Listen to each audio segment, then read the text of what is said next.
Fábulas chinesas. O Lago Verde Oliva. Há muito tempo, havia uma pequena choupana perto do Lago Verde Oliva, ao pé da Montanha Oliva. E nela vivia uma mãe e seu único filho. A mãe era uma boa velhinha que já não podia mais fazer muita coisa. Mas como seu filho era jovem e valente, tanto quanto robusto, iam conseguindo se sustentar com dificuldade. A mãe preparava as pobres refeições e remendava as roupas, usadas até acabarem, e o filho, de manhã até de noite, da primavera ao inverno, se extenuava num pedacinho de terra alugado do grande fazendeiro do vilarejo. Mas o preço do arrendamento era tão alto que no fim do ano ele tinha apenas o suficiente para garantir para a mãe e para si próprio um magro sustento. Por mais que trabalhasse, nunca havia dinheiro em casa. À noitinha, quando terminava o trabalho, o filho ia tomar ar na soleira da cabana e olhava o sol se pôr no Lago Verde Oliva. Por que a água deste lago é tão turva? Se ela vem de uma nascente?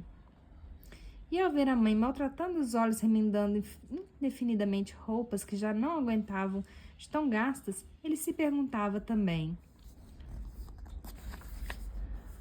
como é possível que nunca tenhamos dinheiro? Eu trabalho tanto. Esses pensamentos nunca paravam de incomodá-lo.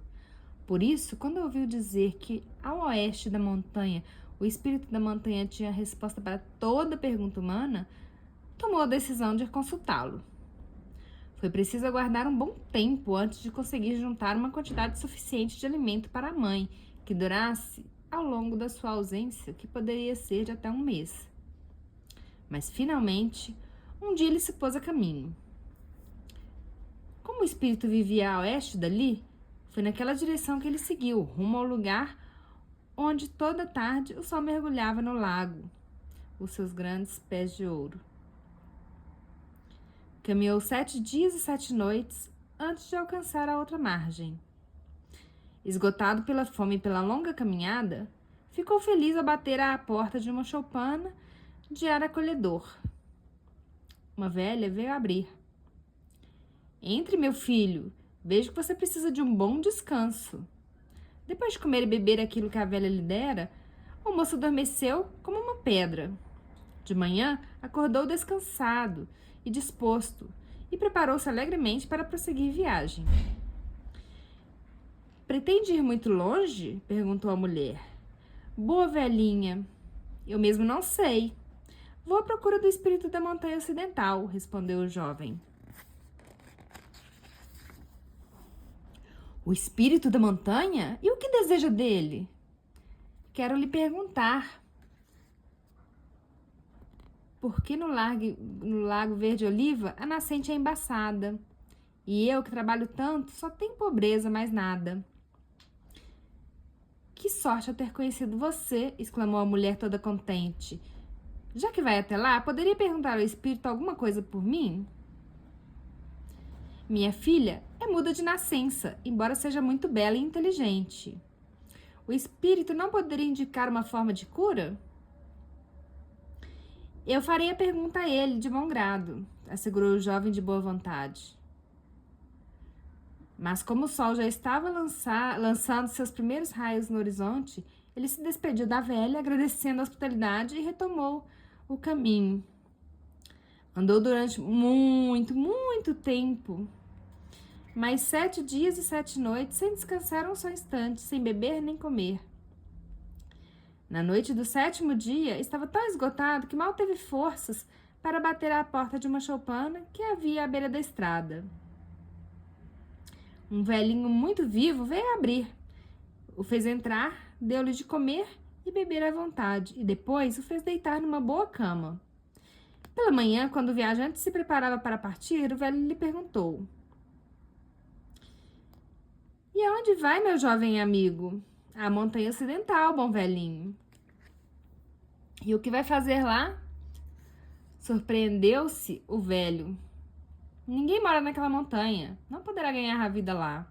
Além disso, você corre o risco de se perder. Gostaria de encontrar o espírito da montanha, respondeu o jovem. O espírito da montanha? O que deseja dele? Quero lhe perguntar, por que no Largo Verde Oliva a nascente é embaçada? E eu que trabalho tanto, só tenho pobreza, mais nada. Ora, veja só, disse o velho todo contente. Talvez você possa lhe fazer também uma pergunta por mim. Do que se trata, vô? É isso, minha laranjeira. Talvez tenha reparado nela, no jardim nunca dá frutos. Ela floresce, suas folhas são de uma bela cor verde, mas ela nunca deu uma única laranja e eu gostaria de saber a causa disso. Com certeza farei a pergunta, conte com isso, disse educadamente o moço. Agradeceu ao velhinho a hospitalidade, disse-lhe até logo e retomou o seu caminho. Andou durante muito tempo e então percebeu que era impossível ir mais longe. O caminho era barrado por uma larga torrente tumultuosa.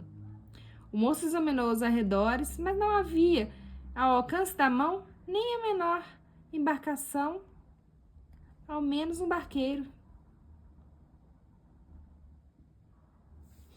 Ele não sabia o que fazer. Sentou-se numa pedra para pensar no meio de passar para o outro lado. De repente, começou a ventar e o vento trouxe uma pesada nuvem negra. Desencadeou-se uma tempestade violenta, mas que não durou muito. Logo, o sol reapareceu e no céu as nuvens cor de púrpura se dissiparam. Parecia que a água da correnteza, avermelhada pelo refluxo do céu, estava tingida de sangue. A água começou a borbulhar e das ondas impetuosas surgiu a cabeça da serpente. Olá, meu jovem, aonde você vai? Perguntou a enorme serpente ao jovem viajante.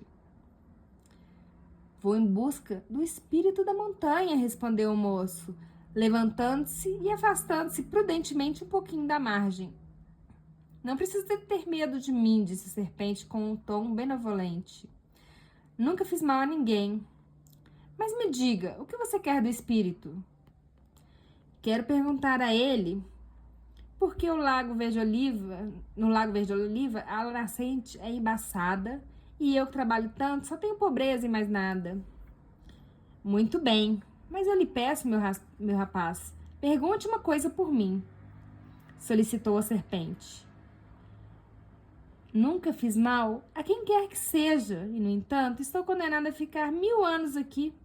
Gostaria de saber como poderia ir mais rapidamente para o céu. Perguntarei a ele, não tenha receio, prometeu o moço. A serpente ofereceu-se então para transportá-lo para a margem oposta. Carregou-o às costas e, chegando a um porto seguro, ele agradeceu, despediu-se e retomou o caminho. Caminhou ainda o dia inteiro e, de repente, quando o sol começava a se pôr, viu-se diante da montanha ocidental, desértica e selvagem. O jovenzinho aventurou-se nela, atravessando tudo. Quanto mais se aproximava da montanha, mais ela parecia se afastar. Finalmente, chegou à beira de um planalto, no centro do qual havia uma cidade antiga, muito antiga, com altas torres e um palácio rumo ao qual o nosso amigo se dirigiu sem hesitar. Lá chegando, cumprimentou o porteiro, um bom velhinho, e perguntou: Bom velhinho, sabe onde mora o espírito da montanha? Mora aqui, ora essa. Onde mais iria morar? Essa é a montanha dele e este é o palácio dele, respondeu o porteiro. Todo contente, o moço pediu para ser recebido pelo espírito e o porteiro fez entrar numa sala magnífica, como ele nunca tinha visto nem imaginado em toda a sua vida. No centro da sala, sentado num trono, estava um nobre ancião de longos cabelos e barbas de prata, que o observava com um amável sorriso. O moço estava reunindo toda a sua coragem para dirigir o seu pedido ao espírito da montanha. Mas este se antecipou e perguntou: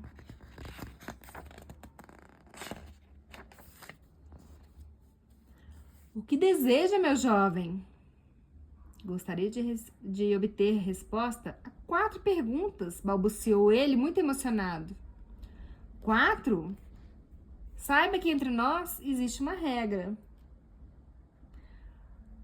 Uma pergunta você pode apresentar, mas 2 não dá para aceitar. 3 também é possível examinar, mas 4, uma delas deve cortar. Aqui é exigido o ímpar e proibido é o par. Você deseja a resposta a 4 perguntas, portanto, terá que deixar uma delas de lado. Pense bem no que vai perguntar. O jovem pôs-se a pensar, mas estava perplexo. Sua própria pergunta lhe parecia muito importante, pois ele se pusera a caminho com tantas dificuldades justamente para encontrar resposta para ela. Era preciso decidir qual das outras 3 perguntas teria de ser deixada sem resposta. Por mais que quebrasse a cabeça, não conseguia chegar a uma decisão, pois cada uma delas era importante para a pessoa que o encarregara de descobrir a solução do problema. E, além disso, cada pergunta correspondia a uma promessa feita por ele. Ora, ele era honesto e queria cumprir com a palavra dada. Chegou à conclusão que a única maneira era deixar de lado a sua pergunta, e foi o que fez. Depois de obter as 3 respostas, retomou o caminho em sentido inverso. A grande serpente o espiava já de longe. E então, perguntou aquilo para mim? Foi logo dizendo, cheia de impaciência, assim que o rapaz pôde ouvi-la. Precisa realizar 2 boas ações e logo irá para o céu. Que boas ações? Terei prazer em praticá-las, mas diga depressa o que se trata, disse a serpente toda contente. A primeira é me fazer atravessar a torrente, e a segunda é deixar cair na sua testa essa pérola que ilumina a noite. Não é muita coisa, exclamou a serpente. Vamos depressa, pule nas minhas costas. A serpente levou o jovem para a outra margem do rio tempestuoso, subiu na beira do rio e pediu ao seu companheiro que ajudasse a tirar a pérola. Tanto sacudiram, puxaram e se esforçaram que, finalmente, a pérola caiu. No mesmo instante, apareceram 2 grandes chifres na testa da serpente, que se transformou num dragão alado e se elevou no ar. E no momento em que seus chifres já tocavam as nuvens, lançou um último olhar à terra e gritou ao seu libertador. A pérola, meu filho, é um presente meu, como recordação e agradecimento. E se afastou, perdendo-se nas nuvens do firmamento. Quando voltou a si, do espanto, o que demorou algum tempo, nosso jovem amigo recolheu a pérola luminosa da grama e mais uma vez recomeçou a caminhada.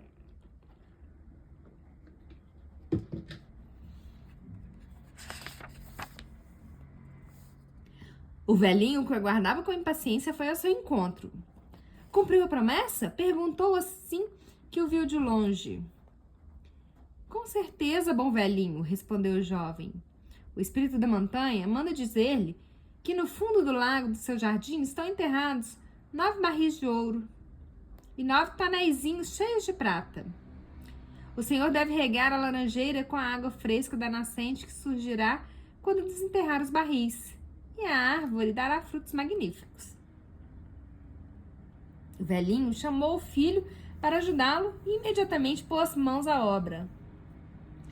Nosso rapaz, vendo que aquelas 4 mãos não seriam suficientes, ofereceu de bom coração o trabalho de seus braços vigorosos.